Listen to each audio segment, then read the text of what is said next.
Hi everybody, I have a message to share with you that the Lord said,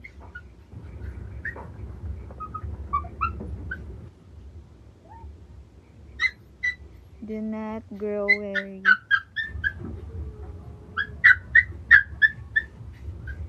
because I will enable you to go farther.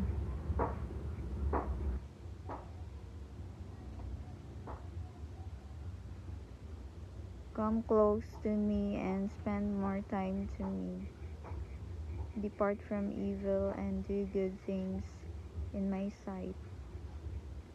Learn from me at all times and declare good things in every day of your life.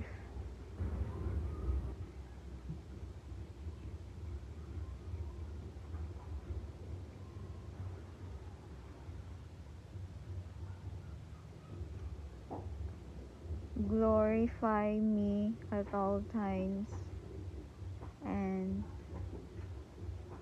don't turn back away from me.